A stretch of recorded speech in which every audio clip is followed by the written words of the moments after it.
este gobierno, este país, nos ha puesto un día de reflexión. Y no hay nada mejor para la teosofía que reflexionar. Así que yo creo que, bueno, no viene mal un poquito de humor, ¿no? Y comenzar, pues eso, la reflexión es una herramienta imprescindible para lo que queremos hacer, ¿no? Y antes de comenzar con la presentación, pues unos breves comentarios, ¿no? Los traigo escrito porque me sale mejor que no así de memoria. ¿Por qué estos talleres o cursos de teosofía? Me planteo esa pregunta, ¿no? O la planteo así en voz alta, ¿no? Uno podría pensar que no es necesario, y de hecho realmente no sería necesario, ¿no?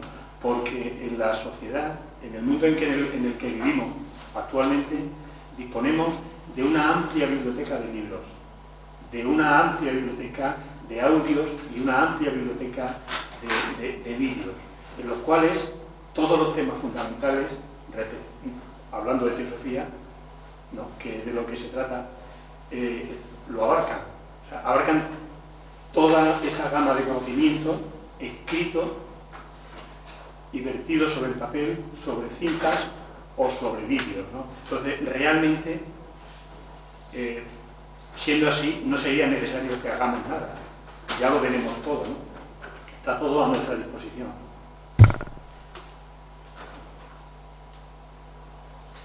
Entonces, ¿por qué estos talleres o cursos serían importantes, ¿no? Bueno, y en este sentido de conocimiento, sí que espero, o esperamos entre todos, que abarquemos por lo menos esa profundidad sobre lo que se va a tratar del conocimiento teosófico, ¿no?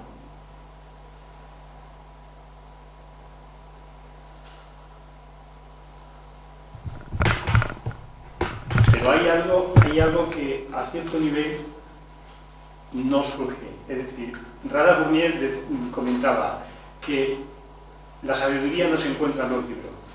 Cuando ella escribía esto, evidentemente, mucha de la información que está en Internet no existía porque no se carecía de estos medios, ¿no? Pero ella decía que la sabiduría no puede ser encontrada en los libros, porque al ser encontrada en los libros, el problema de la humanidad estaría resuelto. Con lo cual, hay un espacio que ella sugiere y que los grandes maestros sugieren, que no son los libros, que no es el conocimiento, que no es lo lineal, que no es aquello de lo he leído, lo he entendido. Pero siempre a todos nos ha ocurrido esto y llegado el momento hemos dicho, ¿y ahora qué? ¿Cómo lo hago? Entonces, con toda la modestia del mundo, porque yo estoy aquí, pero perfectamente me podría colocar ahí, es más, mi sitio estaría ahí más que aquí, ¿no? Lo que pasa es que, bueno, el espacio tiene que ser compartido y alguien tiene que hablar, y a mí se me da bien hablar, por lo menos cantidad de tiempo. Otra cosa que se me entienda. Pero bueno, lo interesante, la idea del taller es abrir el espacio que todos necesitamos para que los pensamientos, las reflexiones, las preguntas surjan. Entonces, fundamentalmente va dirigido el taller a ese espacio. No es mi intención, y lo digo con toda la honestidad que puedo, ¿no? Yo no tengo capacidad para instruir a nadie, para enseñar a nadie y decir menos todavía cómo tiene que hacer ciertas cosas cuando yo estoy también en el mismo proceso.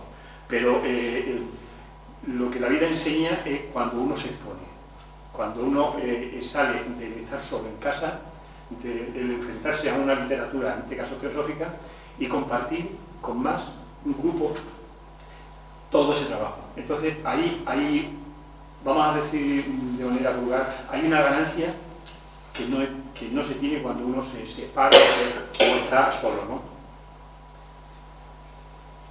Luz en el Sendero nos anima diciendo, buscad el camino.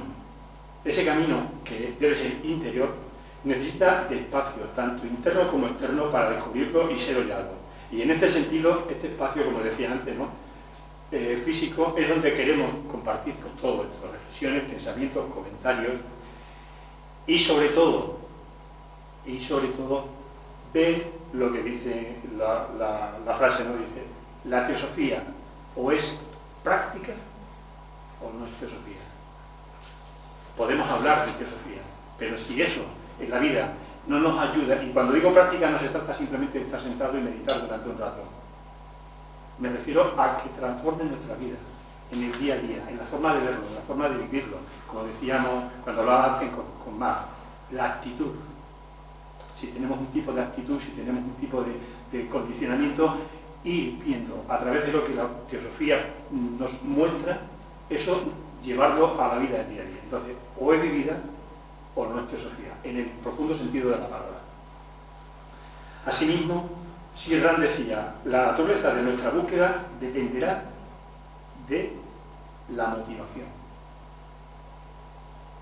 Esto es muy importante, ya que, como sabemos, solo vemos lo que deseamos ver, y muchas veces esto sucede de manera inconsciente. Es importante descubrir nuestra motivación, porque esta determina y mucho la búsqueda del camino que señala luz en el sendero.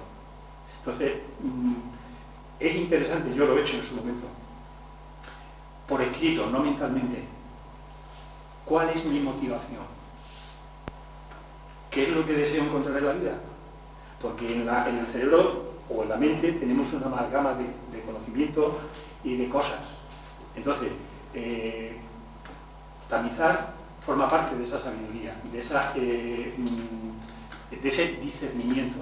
Entonces, si no tamizamos, seguiremos teniendo un montón de datos e información a nivel de cerebro, a nivel de mente concreta. Pero es necesario conocer, si queremos saber quiénes somos, cuál es la motivación que me lleva. Evaluar cualquier cosa. Si uno simplemente quiere poseer conocimiento, es decir, quiero tener datos, correcto. Pero si uno quiere dar un paso más allá, también es correcto descubrir que yo realmente quiero dar pasos más allá. Porque ese decir, descubrir esa motivación, es descubrir lo que los libros, el autor me quiere decir y no pone por escrito. Porque la literatura contiene mucho mensaje, vamos a decir, subliminal, porque no lo puedes poner todo. Tú tienes que intuirlo, tienes que descubrirlo. Pero intuirlo y descubrirlo es si tú te vas transformando con lo que vas leyendo y con lo que vas trabajando. Entonces, necesario conocer, me parece, la motivación, sin ningún tipo de prejuicio, simplemente porque es una herramienta de trabajo. Y por último, una cita de Krishnamurti cuando dice: no hay camino hasta que nuestros pies lo han hollado. Dicho de otra manera más cercana, no estaríamos aquí si ya antes no hubiéramos estado. Si nuestros pies no hubieran pisado esto, no estaríamos en otro sitio. Si estamos es porque reconocemos de alguna forma lo que queremos hacer, pero todavía falta mucho, ¿no? Como es decir, la búsqueda no ha concluido, tardará en llegar, pero de alguna forma la frase de Krishnamurti va en esa dirección, ¿no?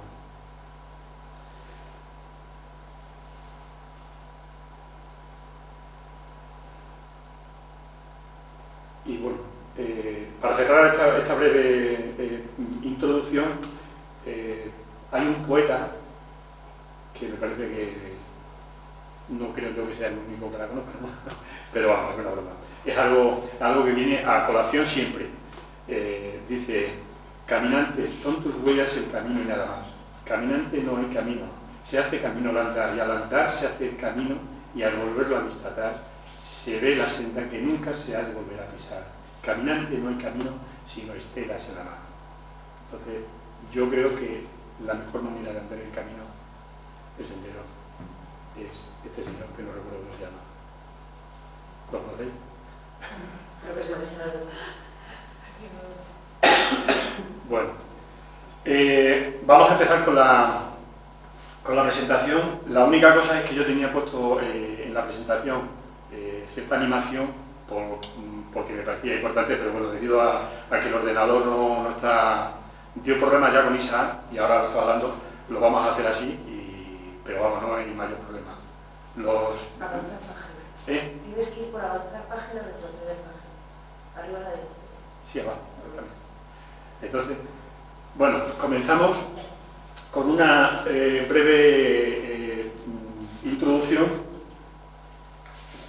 al mundo en el que nos movemos.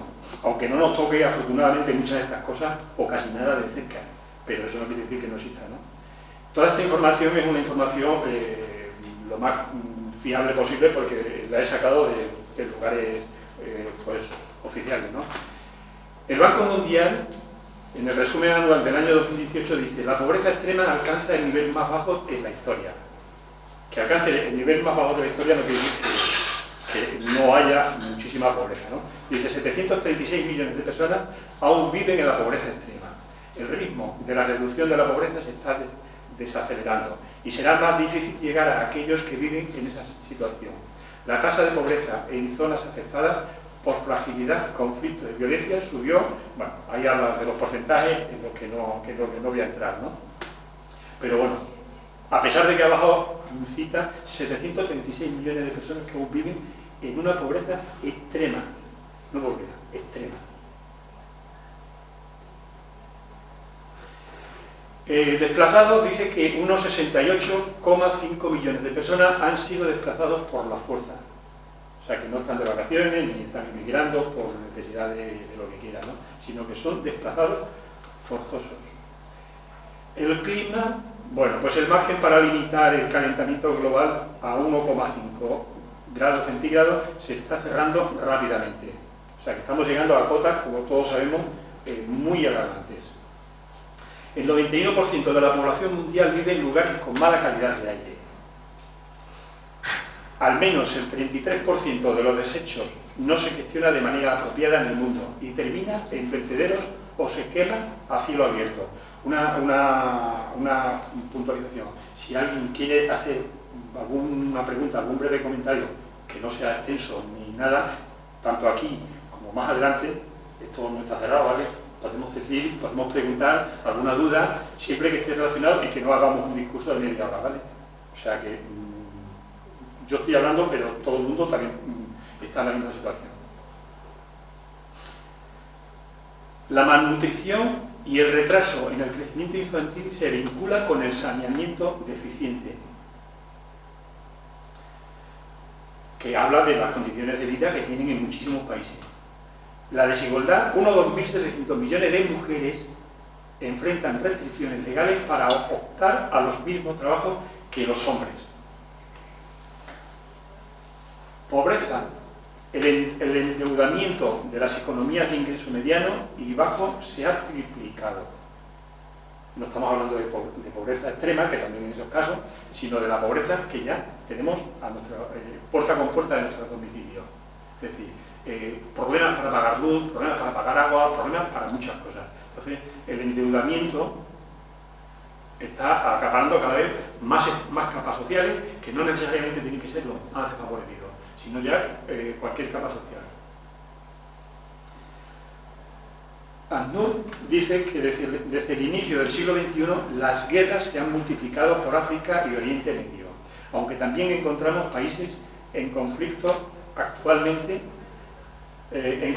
Actualmente Europa y Asia Central. Estas son 6 de los conflictos que provocan un mayor número de desplazamientos forzados y víctimas en pleno 2019.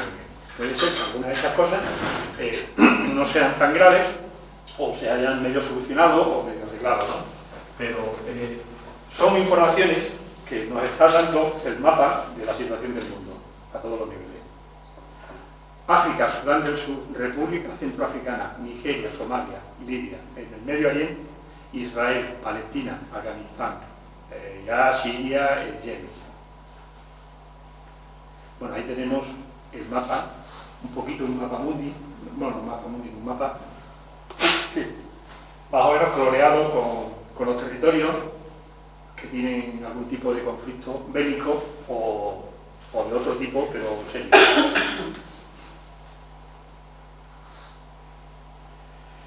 Luego encontramos otro aspecto que dicen que es lo que está silenciado en la sociedad. Según la OMS, una persona se suicida cada 40 segundos. Creo que después de la muerte por accidente, sí. Después va al suicidio. Sí, eso lo vamos a ver la siguiente, sí. Dice, los 20 países con las mayores tasas de suicidio. Lituania, Rusia, tal. tengo en rojo 4 países que deberían saltar un poco las alarmas, porque muchas veces lo tenemos como referencia, según qué sentido. Es Bélgica, que parece que es el paradigma de la democracia, según para quién. Japón, que parece que es el paradigma también del avance económico y también en otras cuestiones milenarias, de enseñanza y demás. Francia, que siempre fue también la punta, y luego la que también es alarmante, Suiza, que también parece que es el paradigma en no sé qué cosas. O sea, pequeño que es más alarmante, ¿no? Porque es muy pequeño. Claro, Japón también es muy pequeño, ¿no? Sí, pero lo curioso de esto es que son países teóricamente con una economía muy sana. Modelos, además. Claro, desde una perspectiva.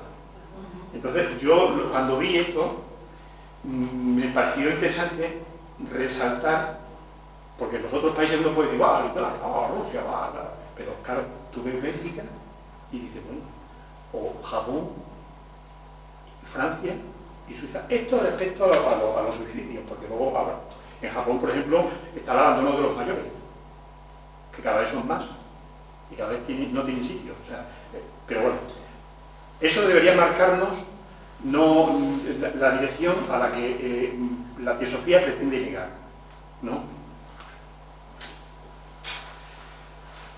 Depresión y suicidio van unidas o unidos de la mano.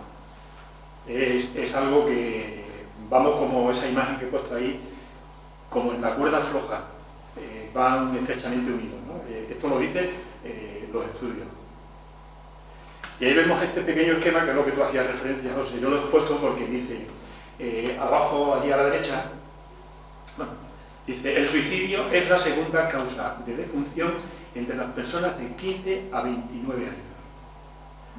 Y luego, bueno, pues... sí, es bastante alarmante, ¿no? Es bastante alarmante en ese sentido, es decir, que sea la segunda, ¿no? Y me parece que había otro dato. No, eso no es. Bueno, había un dato que no lo he recogido al final porque yo creo que lo he borrado, en el que ¿cómo era? Que era el segundo, perdón, dice, más de 800.000 personas se suicidan cada año, ¿no? Pero lo ponía justamente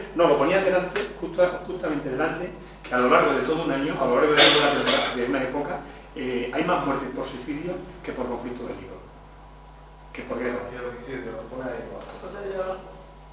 La suma de guerra y... Perdón. Sí, no estaba yo mirando, por eso yo sabía que lo había leído en algún sitio, pero pensé que estaba en otro lugar. Vale, si dice, la mortalidad por suicidio es superior a la mortalidad total causada por la guerra y los homicidios. Yo sé, es verdad que no lo había yo leído. O sea que esto es lo que es. Las ciencias lo que tienen es que te hablan y te tapan lo que puede estar de fondo, lo que hay de fondo, y que negamos.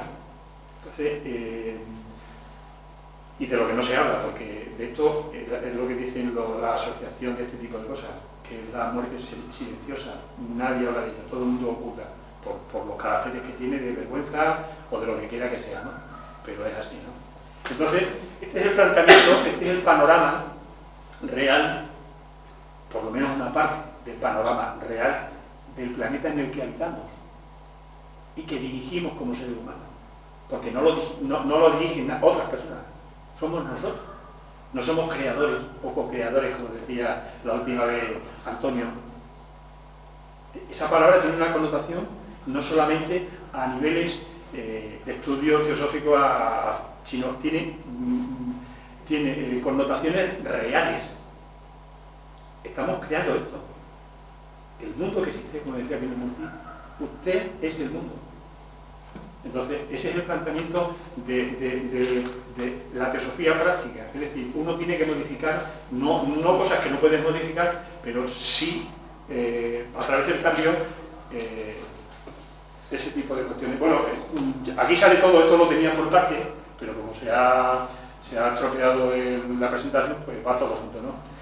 Aquí tiene que surgir, y debería surgir aquello que decía el filósofo, ¿no? Hombre, conócete a ti mismo y conocerás al universo y a los dioses. Pero ¿qué nos sugiere a cada uno de nosotros esta afirmación? Ya como sale, eso lo lanzaba como una pregunta, pero ya sale todo junto, ¿no? Que somos el continente y el contenido. Lo podemos decir, si alguno tiene otra forma de decirlo, lo puede expresar perfectamente, ¿no? Es decir, aquello que buscamos ya lo poseemos. Aquello que decimos que somos, ya somos. O sea, no hay nada fuera, como dice la axioma armenio. Como es afuera, es adentro, como es arriba, es abajo. Entonces, todo lo que vemos en el mundo forma parte de nuestra propia creación. Aunque nos peguemos tiros, aunque nos clavemos machete, aunque no robamos metiendo la mano a alguien, pero somos creadores de todo cómo funciona. Sí, es que estoy leyendo la palabra de arriba, faltaría otra ahí, porque ahí dice, hombre, conócete a ti mismo y conocerás el universo y a los dioses, ¿verdad? Sí. Pero hay otra que dice, hombre, cambia tú y cambiará el universo. Y ese ahí es donde tengo que estar. Cambia tú y cambiará el universo. El mundo. Sí, el cambio que quieres ver en el mundo, ¿no? Ese lo pero tiene que ser a través de uno. Cambia tú y cambia el mundo. La actitud de cada uno, eso es lo que yo desprenda, eso es lo que va a quedar para el que me está mirando o el que está viendo. Y ahí es donde tenemos que verlo. Bueno, sí. Solamente un comentario. Creo que estaba viendo un vídeo de Sadhguru que hablaba de voluntariado, me parece que está muy bien a veces lo pasa. Y le preguntaba que qué pensaba él sobre esta chica finlandesa que está haciendo la revolución del cine. Greta. Y bueno, pues él daba su opinión, ¿no? Y decía que ese cambio no era un cambio que tenía que venir de fuera, es que va en la misma dirección. Dice, bueno, vale, los políticos cogen la pelota. ¿Estamos nosotros a nivel personal dispuestos a renunciar a todo aquello que hay que renunciar para que eso funcione? Estaba muy bien esa reflexión que hace porque le da vuelta. Sí, está muy bonito ese vídeo, sí. Entonces, porque al final siempre va lo mismo. Y nosotros podemos hacer un cambio revolucionario, pero que eso que no queremos.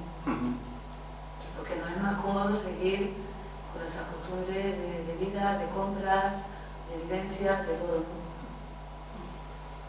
Pues eso. ¿Cuál es nuestra verdadera naturaleza? ¿Somos solo nuestro cuerpo, emociones y pensamientos? ¿O existen otras dimensiones del ser que trascienden nuestra conciencia cotidiana? ¿Cuáles son nuestras potencialidades como ser humano? Y la pregunta que a mí me parece más relevante. ¿Y cuál es nuestro destino? Me parece la más importante porque aquello que pensemos de nosotros es lo que nos vamos a convertir. ¿Es así? O sea, ¿cuál es nuestro destino? Podemos filosofar, podemos decir, no, sí, nuestro destino es algún día ser un Buda, como dicen en el budismo, que ya lo somos, ¿no? O un gran maestro, o un gran, lo que quiera que sea. Pero eso es como decir, escurro el mundo, evado la situación. Si lo traemos aquí y ahora, esta pregunta dice, ¿y cuál es nuestro destino? Aquí y ahora. ¿Qué quiero para mí? Que diría el samurái, que lo quiero para ti. Claro, ¿qué quiero para mí? ¿Qué deseo? ¿Qué busco? Tiene que ver mucho con lo que decía Sirran, la motivación. Pero ¿en qué escenario pones eso? ¿Como un destino muy idealista o te refieres a algo concreto aquí y ahora de otro lado? Aquí yo tengo un... De inmediato. Sí, tan sencillo como ¿cuál es nuestro destino? Es decir, si yo tengo una situación de vida, como comentaba antes con Marc, hay situaciones que yo no puedo modificar, porque no las puedo modificar. Hay cosas que yo no puedo modificar, por más que te empeñes no puedes, porque no puedes. Están pegadas a ti, te rodean, pero tú no puedes hacer nada, porque no dependen de ti. Dependen de otras cosas o de otros elementos. Pero hay otras que sí dependen de ti. Hábitos de vida, hábitos de pensamiento, formas de hacer las cosas, etcétera, etcétera, etcétera. ¿Me entienden? O acceder a esas dimensiones vamos a decir con estas palabras, del ser que ya al nacer como ser humano traigo y que están esperando ser, están esperando a aparecer. Bien. Entonces, hablo, por eso digo que una cosa es que uno idealice o con la filosofía uno diga, pues sí, ya somos Buda, ya somos maestros, ya somos... Eso sí, eso a ciertos niveles, pero en aquí ahora sigo... Lo estás trasladando a la situación concreta de cada uno de los seres que hemos venido. Claro, es que... Venimos con un cierto destino. Claro, claro, porque volvemos a lo que dice, volvemos a lo que decía el escritor, obvio que no es mío, yo he citado en este caso era Rada Gurnier, o la teosofía es práctica no teosofía. Entonces, si yo estudio las leyes universales, si estudio no sé qué, no sé cuánto, si estudio karma, reencarnación, evolución progresiva, no sé, si estudio todas esas cosas que están muy bien, porque es un contexto teórico, vamos a decir, que sustenta lo que yo busco, o esas cosas, algunas de ellas, porque no todas, ¿no?, las puedo traducir en un cambio del día a día y me convierto, como decía Usi, me convierto en una lámpara de mí mismo, poder procesar ese cambio.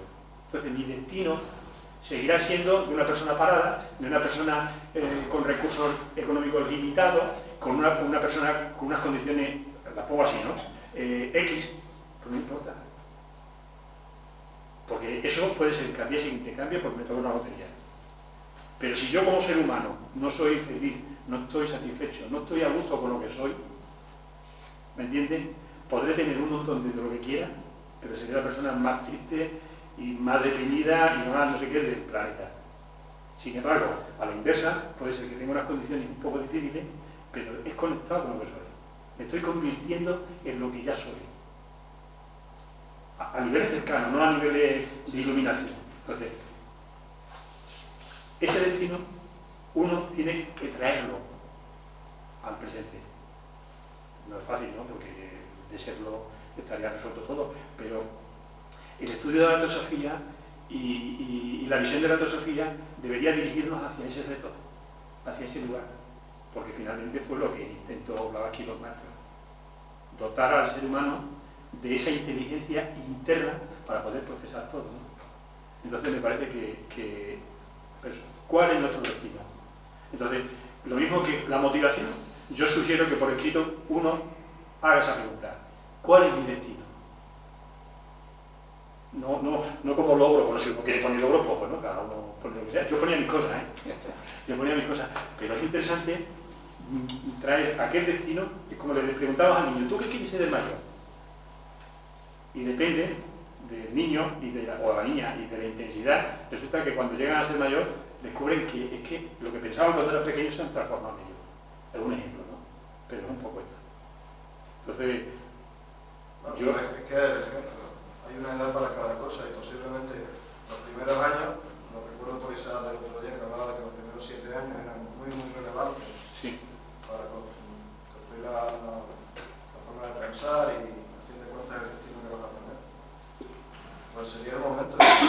Seguramente la gente no estaría tan perdida si esta sociedad arropara más eso, porque la gente saliera de esa primera etapa con la idea un poquito más clara. pero la pregunta que me lleva, que me surgía,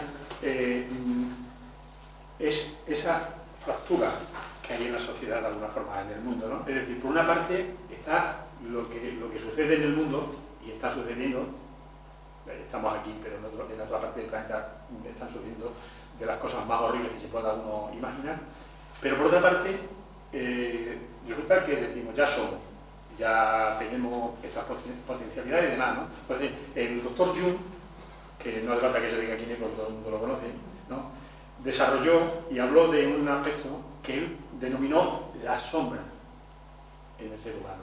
Pero claro, si nos juntamos muchos millones de seres humanos, resulta que la sombra es bastante gruesa, ¿no? En algunos lugares más que otras, por las condiciones, pero bueno.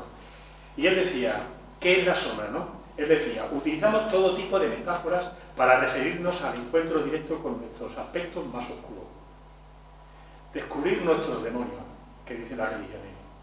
Luchar con el diablo, que dicen las tradiciones o las religiones, ¿no? Descender al mundo subterráneo. Noche oscura del alma, que de esto ya alguien muy conocido habló, ¿no? Crisis de la mediana edad, etcétera, etcétera. Dice, y ha sido denominado de muchas maneras. El yo enajenado, yo inferior, gemelo o hermano oscuro, el yo reprimido, el alter ego, es decir, el otro yo, etcétera, etcétera. Y la pregunta que yo sugiero aquí, ¿pero qué hacer? Porque si por una parte está la otra cosa, por una parte está la otra, la sombrita, pues plantear qué hacer, ¿no? Normalmente las religiones, en este caso la religión católica, que es la que nos toca más cercana, pero la mayoritaria yo creo que también es lo mismo, la mayoría, hablan de ser buenos, nos enseñan, en la iglesia, los padres, tutores, todos nos dicen que hay que ser buenos, que hay que portarse bien, pero sobre todo eso, hay que ser bueno, no hay que ser malo, hay que ser bonito, bonito, que diríais, ¿no? Entonces, esta presentación, bueno, es una pena porque no me sale entera, no me sale lo que yo tenía hecho.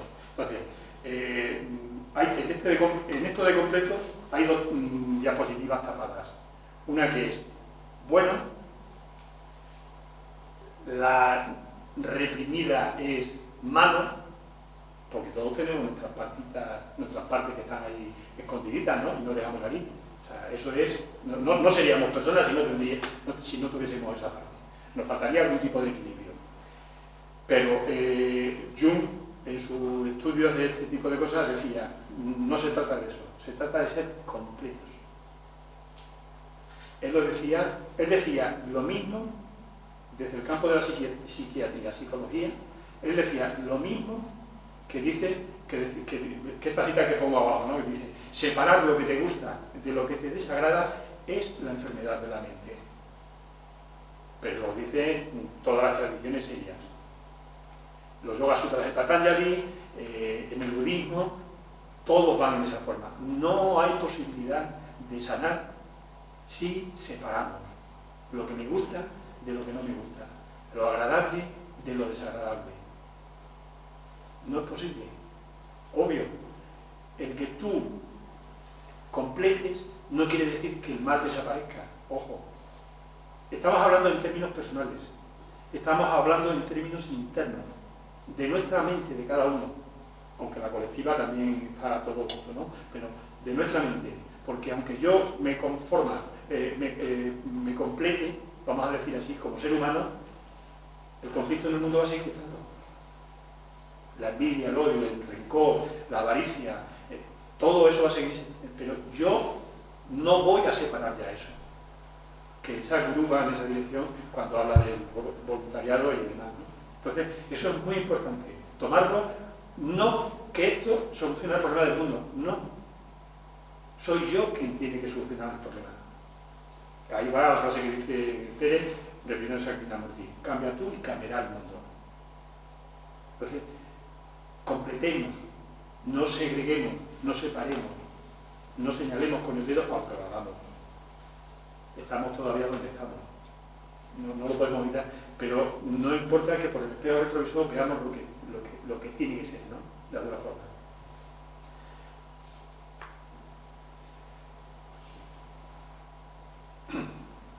El objeto de estos talleres no es meramente explorar la metafísica profunda que presenta la teosofía, sino también estimular el autoconocimiento, señalando el camino hacia la realización de nuestro verdadero ser.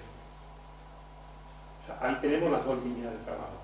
El estudio, si uno considera que debe estudiar y debe leer, no, de ese tipo de literatura, pero sobre todo, fundamentalmente, es el autoconocimiento.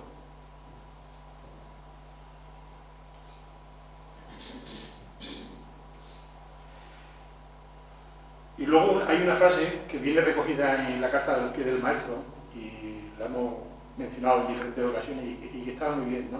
Dice, Platón decía, las ideas gobiernan al mundo, y como las mentes de los hombres recibirán nuevas ideas, haciendo a un lado las viejas gastadas, el mundo avanzará, poderosas revoluciones surgirán de ellas, credos e incluso potencias se desmoronarán ante su arrollador avance, destruidos por su fuerza irresistible. Será tan imposible resistir su influjo cuando llegue el tiempo como detener el progreso de la marea, pero todo esto llegará gradualmente y antes de que llegue tenemos un deber ante nosotros. Barrer, tanto como sea posible, la basura que nos dejaron nuestros piadosos antepasados, de los cuales nosotros somos nuestros propios, o sea, vuelvo a decirlo de antes, más que señalar hacia afuera, que cada uno habrá hecho lo que sea, mis antepasados soy yo mismo, tomando como base lo que dice la teosofía de la reencarnación y karma, o sea, mis propios antepasados, el cual yo estoy ahora. Entonces es interesante, ¿no? Se tienen que plantar nuevas ideas en lugares limpios, porque esas ideas afectan asuntos de la mayor trascendencia. No son los fenómenos físicos los que estudiamos, sino esas ideas universales, porque para comprender los primeros, es decir, los fenómenos físicos, antes tenemos que comprender las últimas, porque si no puede degenerar en algo bastante desagradable, como por ejemplo la magia negra, cuando manejamos ciertas cosas pero no entendemos cómo funciona el universo, con sus leyes universales, en la que es fundamentalmente el altruismo, el amor, un poco eso. Ellas delinean la verdadera posición del hombre en el universo, en relación a sus nacimientos pasados y futuros, su origen y su destino último, la relación de lo mortal con lo inmortal, de lo temporal con lo eterno, de lo finito con lo infinito. Ideas más amplias, más elevadas, más compasivas, reconociendo el reino universal de la ley inmutable, que no cambia y que es incambiable, y en relación con la cual solo existe un eterno ahora, mientras que para los mortales no iniciados el tiempo es pasado o futuro en relación con su existencia finita sobre esta pizca de polvo. Esto es lo que estudiamos y lo que muchos han resuelto. Esto viene en la Carta de los Maestros número 34, en la página 34, de carta número 6. No sé si queréis decir.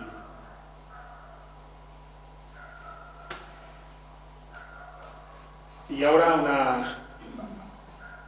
algunos conceptos básicos de teosofía, ¿no? Ya por entrar más de lleno en lo propiamente dicho del taller. La palabra teosofía ha sido utilizada en el Occidente alrededor de 2000 años para indicar el conocimiento de cosas divinas o el conocimiento derivado de la perspicacia y la experiencia, así como del estudio intelectual. O sea, señala, como lo que estábamos hasta ahora hablando, ¿no? Señala dos direcciones. La palabra teosofía viene del griego teos, que es Dios, divinidad, aunque no Dios antropomórfico, esto ya lo conocemos, ¿vale? Y sofía, sabiduría, y significa sabiduría divina. Sabiduría referente a la vida desde el punto de vista de la conciencia divina que informa al universo. Sabiduría referente a la vida desde el punto de vista de la conciencia divina. O sea, la conciencia divina nos da información en nuestra vida y nos da información sobre la vida, no datos, no cifras como estamos viendo, ¿no? Sino la información que necesitamos para procesar esos cambios, para procesar esa transformación que tanto anhelamos o buscamos. De alguna manera, esa es nuestra esencia. Esa información la llevamos dentro, porque somos conciencia de vida.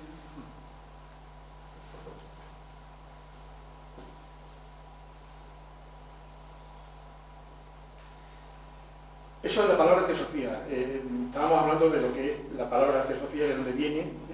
Si alguno, si no lo ha leído, que supongo que ya lo habéis leído, pero no, tampoco viene mal volverlo a releer, el primer capítulo de la clave de la teosofía viene, yo no he sacado más datos porque, como decía al principio, toda la información está ya en los libros. Entonces, el primer capítulo de la clave de la teosofía, que es, de paso, es un libro muy bueno, aunque escrito y elaborado de la época del siglo XIX, pero a la esencia, a la cuestión fundamental, eso no pasa de época ni de no caduca, ¿no? Eso es siempre. Entonces, ahí da una información más amplia de dónde procede el neoplatónico, de toda esa información viene muy bien dada ahí y exactamente cómo nace la teosofía y el término, ¿no?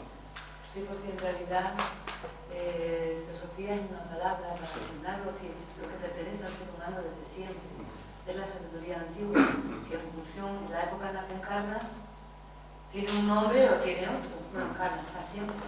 Dependiendo de la época por la que pasa, va adquiriendo un nombre o va adquiriendo otro nombre. Teosofía se le ha llamado con el 1875 cuando se creó la Sociedad Teosófica.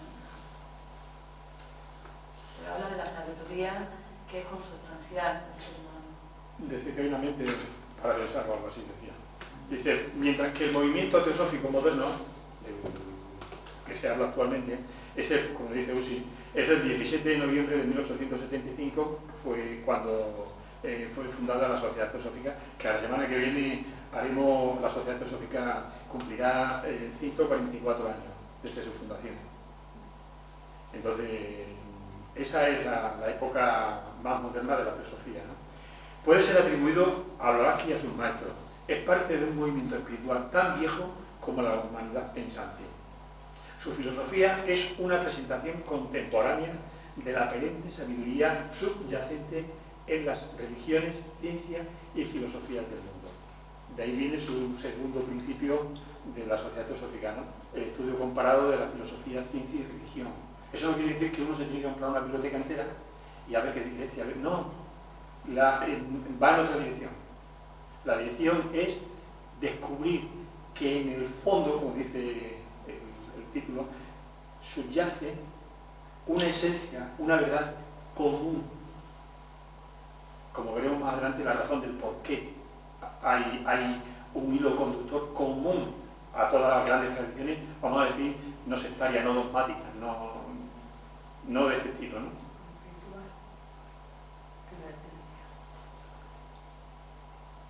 Los conceptos teosóficos no son dogmas, no pueden serlo, no deben serlo, nunca será así. Si uno lo hace es porque es fallo del que habla, de la persona que lo comenta, pero no son dogmas. Solamente las ideas que tienen valor necesitan ser aceptadas. Y esto conecta con lo que decíamos al principio, la motivación, el descubrir. Si yo veo que hay algo que me resuena, eso lo acepto o lo cojo. Por lo menos, como decía el Buda, no cojas nada porque yo lo digo. Investígalo. Esto es exactamente igual. Es exactamente igual. Los libros teosóficos no se consideran como revelación ni autoridad final, sino como guías en la búsqueda individual. Es que es muy importante esa frase, ¿Cuál? la última. Porque es lo que ellos vivieron. Que ellos nos lo dan a nosotros para que de lo que ellos nos dan, nosotros cojamos lo que nuestra alma necesite. Porque yo no puedo vivir lo que ella vivió, pero sí me puede aportar cosas para evolucionar. Muy importante.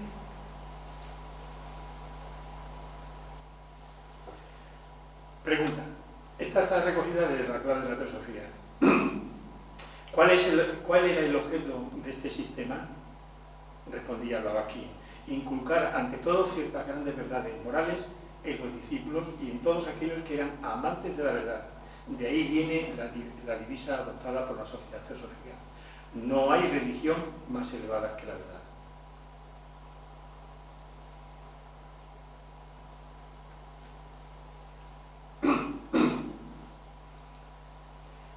El modo como ella veía su tarea queda claramente especificado en el prefacio de su obra más importante, La Doctrina Secreta, que fue publicada en el 1888. Estas verdades no deben ser consideradas en ningún sentido como una revelación, insistía ella. Ni tampoco la autora, ella misma, pretende el papel de reveladora de la enseñanza mística hecha ahora pública por primera vez en la historia del mundo. O sea, nada de eso. No era nuevo, ni era revelado, ni era una revelación. Ninguna de las dos cosas.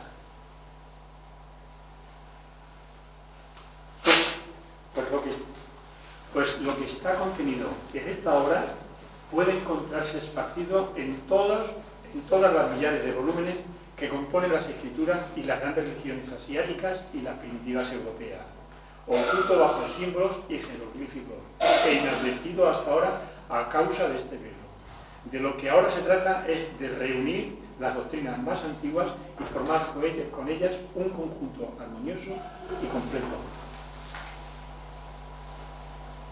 Por eso tiene mucho sentido el segundo objetivo de la sociedad.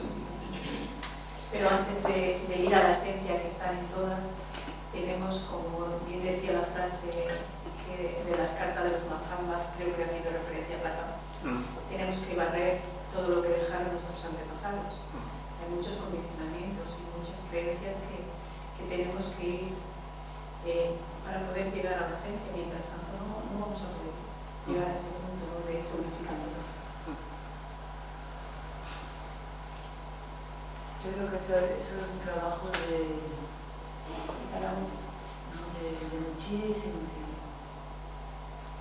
De muchísimo tiempo, porque está tan impreso en las células de los átomos de vida, de nuestra constitución, que mientras no seamos conscientes de que repetimos o que servimos esas ideas que quieren que sean las vidas, no las podemos eliminar. Porque yo ya tengo una edad y cuando voy a un colegio nuevo, me encuentro con gente más joven que yo, siguen repitiendo las mismas ideas de los niños, hay que ser bueno.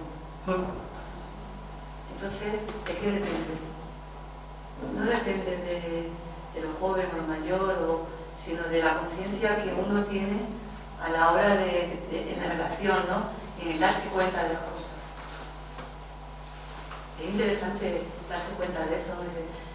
Te encuentras con gente más joven que tú, que en teoría debería de estar menos condicionada porque se han educado en una época donde la religión no era obligatoria como la nuestra, y sin embargo hablan con el mismo mensaje. Entonces, ¿de qué depende? Es lo que tú dices, pues si ahora todos los niños tenemos que ser buenos.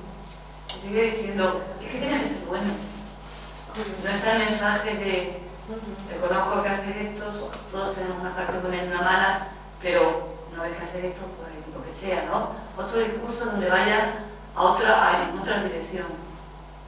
Pide disculpas que la que se hacía antes, ¿no? Pero hay que ser bueno, que ese mensaje sigue estando ahí. Y ahora está como muy de actualidad lo del karma, ¿no? Yo lo escucho, digo, es curioso, el otro día iba yo camino de mi casa subiendo la cuentecita esta donde está el pabellón Motius. Me sorprende, venían dos chavales así como de 17, 18 años. Yo estando muy despacio, entonces me rebasan. Y uno me iba diciendo al otro, dice, es que el tema de la reencarnación es un fastidio, ¿eh? Dice, sí, porque una vez que te mueres, lo mismo te puedes convertir en un árbol que meterte dentro de una cabra. Haberle dicho que se mirara para acá. Como que no me lo esperaba yo, gente joven, ahora cambian estos temas, ¿no? Pasa que luego iban más deprisa y ya no pude seguir lo que seguían diciendo, ¿no?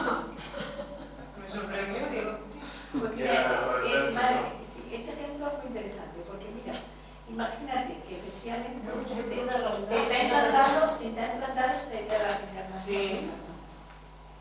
La paradoja, lo interesante de esto sería ahora que efectivamente entra de esa forma muy superficial, se va implantando en, digamos, el ambiente occidental en este caso.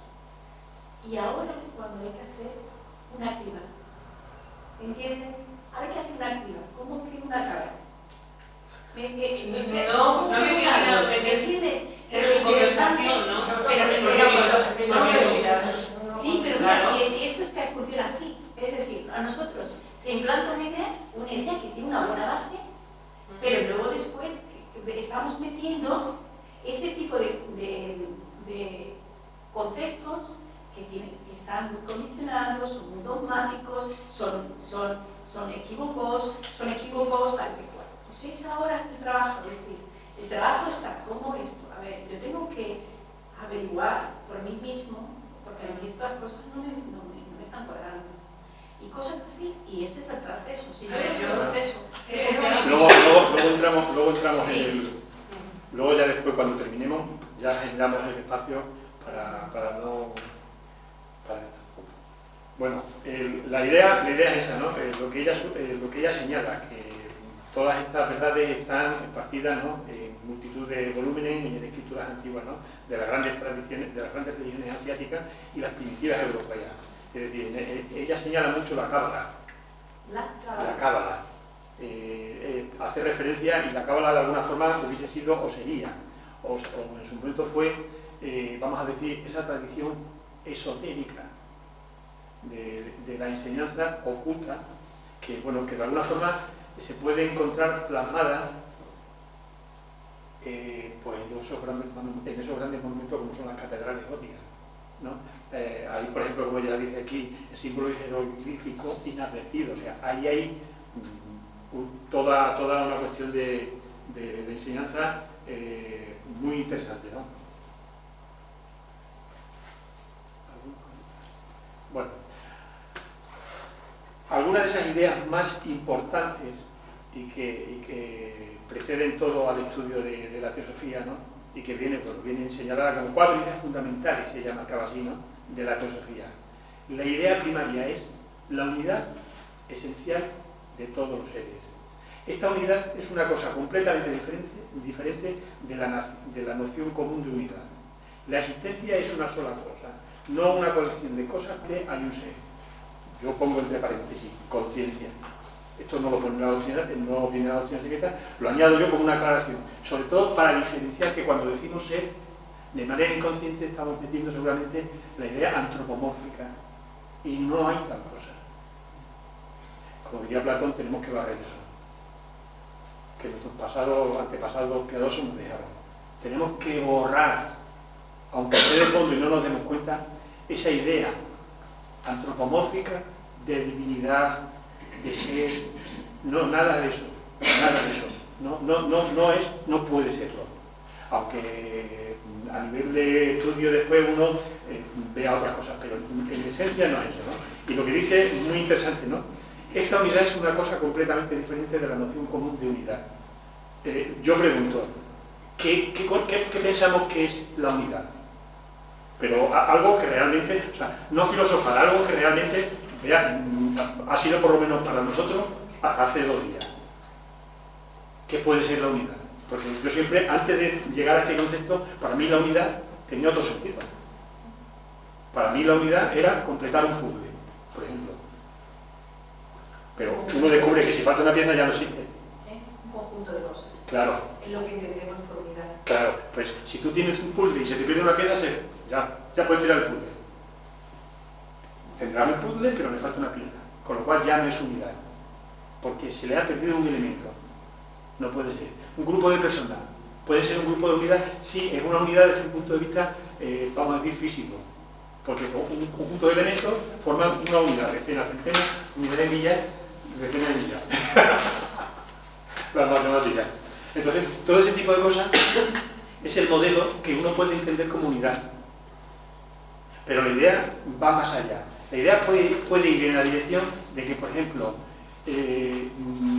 se me ocurre, no creo que, no sé si eso, porque a la ley del tiempo, no sé si eso en la doctrina secreta venía como ejemplo, en algún sitio que lo leí yo como ejemplo, ¿no? Y me sirvió como para reflexionar sobre la materia. Es decir, una madre tiene un hijo, da vida a un hijo, pero la pregunta es, ¿ha perdido la madre algo en eso? Sigue siendo madre, sigue siendo la misma persona. ¿Me explico? Es decir, desde cierto punto. O sea, la madre trae al mundo a una criatura, pero no ha perdido nada en esa esencia, en ese acto. Quizás más que la madre es una mujer. Bueno, perdón. Bueno, digo más y vale. Una mujer. Yo que me voy al hecho ya, que ella es madre. Bueno, una mujer, pero bueno, es como ejemplo. Yo no sé lo que es eso porque soy hombre, entonces no tengo ni idea, pero lo veo. O sea, no es necesario ser madre para... Está bien eso. No es necesario ser madre para entender eso. O sea, la mujer no pierde nada, entrega. Entonces, la unidad, el sentido de la unidad va quizás un poco, aunque vaya a unos niveles de mayor profundidad, va por ahí. Es decir, la unidad se manifiesta en todo, pero sigue siendo unidad. No pierde nada. Entrega, da, se manifiesta, pero sigue siendo. Es igual que el árbol. Crece, se desarrolla, da hojas, da frutos, saca el fruto, saca la hoja, pero el árbol está ahí. Pues, sí. Yo creo que la faceta de madre es la misma. Bueno, pues es un poco entender que la unidad de la que se habla no es la unidad común, no es aquello que conoce. Tenemos que estar todos unidos, tenemos que ser todos iguales. No, porque entramos en el campo. Normalmente nuestra mente responde a lo que yo decía. No estamos completos. Estamos divididos. Esto es un hecho. No me gustan los de derecha, no me gustan los de izquierda, no me gustan los blancos, no me gustan los azules, no me gustan los independentistas, no me gustan no sé quién, no me gustan no sé cuántos, y puede ser que no me guste. Porque puedo yo alegar por qué motivo no me gusta. Pero de alguna forma, eso es un impedimento, y es de lo que hablaba Platón. Tenemos que barrer todas esas ideas, tenemos que barrer todos esos conceptos, hasta donde uno puede, como uno pueda, para poder cada vez profundizar más en todo aquello que la teosofía está señalando y que lo aquí entregó al mundo, ¿no? Yo, a modo gráfico, tenía otra presentación, pero menos mal que la quité porque no me hubiese servido, en la que se ve en la parte superior izquierda pues un mapa aproximado del mogollón de galaxias que existen, pero por lo menos en parte, porque esa no es la totalidad, eso solamente es una parte, ¿no? Dentro de ese mogollón, en algún sitio, está nuestra galaxia, nuestra Vía Láctea. En alguna parte, eso ya sí, ya está más cercano, vemos que nuestro sistema está ahí marcado, como dice, aquí está, ¿no? Nuestro sistema solar. A la derecha vemos la otra imagen, de ahí se extrae la Tierra, y de la Tierra el continente y los continentes que actualmente están físicamente en nuestro globo, ¿no? Entonces, lo que quiero marcar con esto es la idea de que lo que está evolucionando, que también no es solamente el planeta Tierra y todo lo que hay dentro del planeta Tierra, porque el planeta Tierra está evolucionando con todo lo que hay, el globo con todo lo que hay. O sea, no es que vaya por partes, me gusta, no, todo lo que hay en el globo, bueno, malo, feo, bonito, alto, bajo, alta, todo está evolucionando junto con el planeta. O sea, el planeta es nuestro espacio y no nos separa, no nos aparta. Esto no me gusta, esto sí me gusta, este es bueno, este es malo. No, aguanta con todo lo que le estamos echando y la estamos destrozando.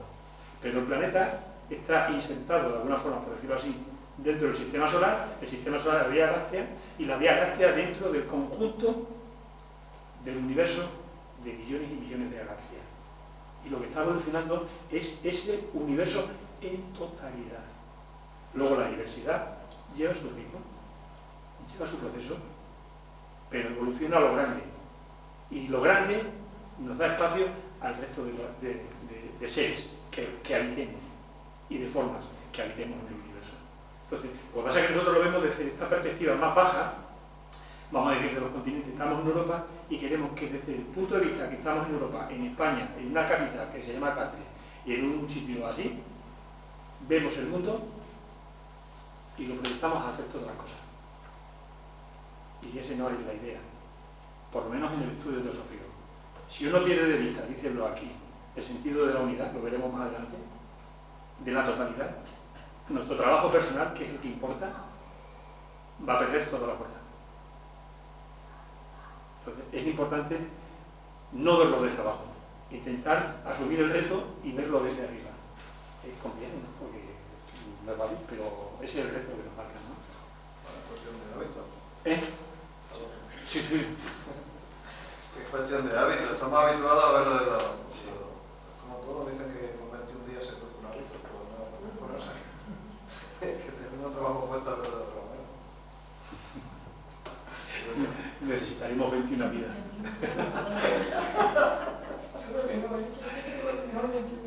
Luego, dentro de esta idea, Hay que animarse, hay que ponerse. dentro de esta idea de la unidad de vida, otra que también tiene suma importancia es: no hay materia muerta. No puede haberla.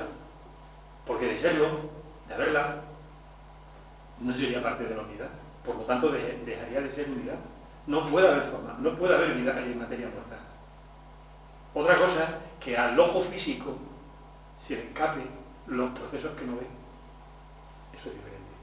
Pero alguien que tiene capacidad de ver, de sentir, descubre que la vida no termina, la vida continúa a todos los niveles. Se convierta en cabra o no.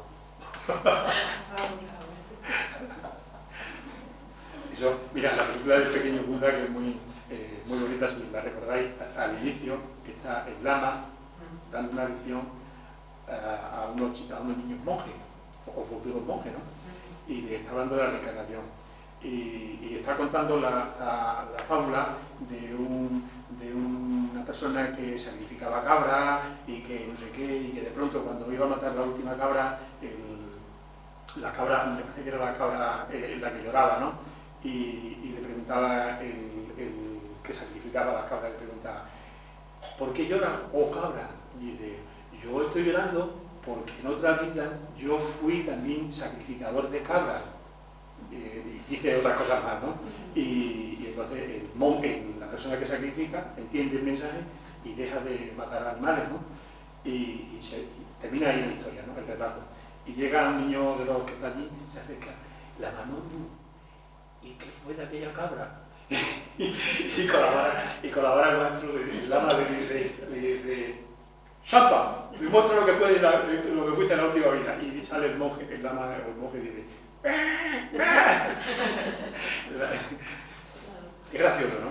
Pero de alguna forma es un poco el sentido, es una enseñanza muy simpática, pero que te relata perfectamente, pues eso, ¿no? Entonces, otra de las ideas es eso, ¿no? De no hay materia muerta. Hasta el último átomo está vivo. No puede ser de otra manera, ya que cada átomo es en sí mismo y fundamentalmente ser absoluto. La verdadera idea enseña que todo átomo de sustancia, sin importar de qué plano sea, es en sí mismo una vida. Por eso es, entre otras cosas, cuando uno toma decisiones en la vida, es decir, pues, es un ejemplo, soy vegetariano.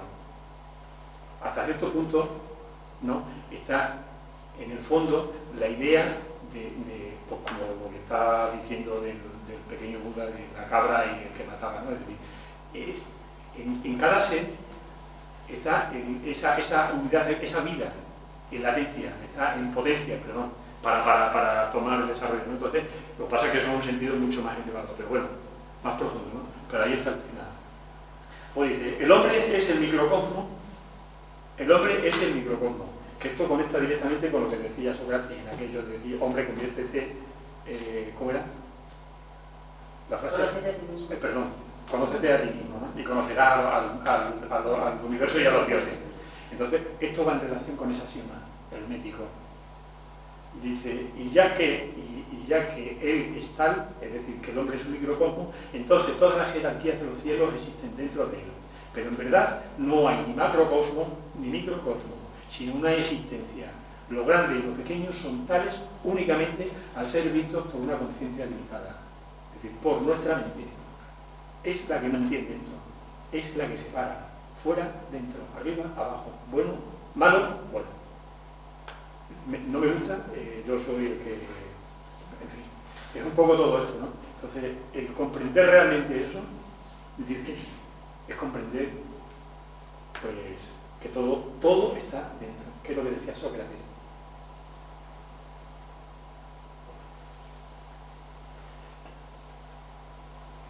Y la última de las 4 ideas fundamentales de la teosofía dice, así como es lo interno, así es lo externo. Así como es lo grande, así es lo pequeño. Así como es arriba, así es abajo. Solo hay una vida y ley. Y aquello que lo ha producido es uno. Nada es interno, nada es externo. Nada es grande, nada es pequeño, nada es alto, nada es bajo en la economía divina. Esta es la esencia por eso que estábamos hablando anteriormente del axioma hermético, ¿verdad? Y luego, para concluir, que todo esto viene recogido en unas notas de Bowen, que dice: no importa lo que uno estudie en la doctrina secreta, uno debe correlacionarlo con estas ideas, uno debe correlacionarlo con estas ideas básicas. Es decir, estudie lo que uno estudie de teosofía, uno debería correlacionarlo con todas estas ideas básicas, porque realmente si queremos hacer algún tipo de transformación en nuestras vidas, no existe milagro, no existen varitas mágicas, no existe rezo 3 Padres Nuestros, canto 4 mantras y me pongo en una postura de loto y estoy aquí 4 días seguidos meditando. Porque igual de pronto te tienen que llevar a urgencias porque no te pueden quitar de la pierna con el circuito como están, ¿no?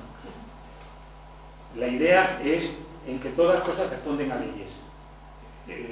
Y tú en este sentido, si tú quieres construir un puente, el puente tiene que ser construido bajo las leyes que conoces, físicas, y que tienen que ver con la existencia de los materiales, con todo ese tipo de cosas. Entonces, si tú quieres transformar algo, quieres hacer algo, una construcción, está apoyado siempre, y no puede ser de otra manera porque si no termina cayéndose. Entonces, ¿por qué en nuestra vida los procesos internos van a ser diferentes? ¿Por qué vamos a pensar que va a venir alguien que nos va a decir que bien lo hace y ya estoy iluminado? O supuestamente leyendo 3 libros y 4 artículos y 15 vídeos, mi vida está solucionada. Eso es un apoyo, yo no lo estoy negando, eso es válido, porque hay cierta información que no puedo estar presencialmente y sí me llega de otra manera, y es muy bueno.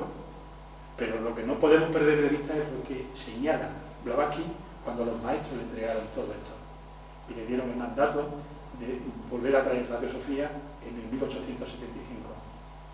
La idea fundamental era esa, la regeneración del ser humano, que diría unos cuantos años después Rada Burnier.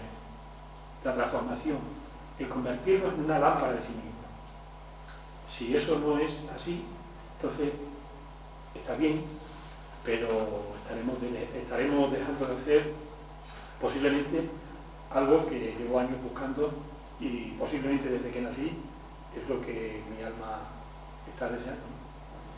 Entonces, simplemente lo quiero dejar ahí y ya continuaremos el próximo taller, el 14 de diciembre, que va sobre evolución y evolución progresiva.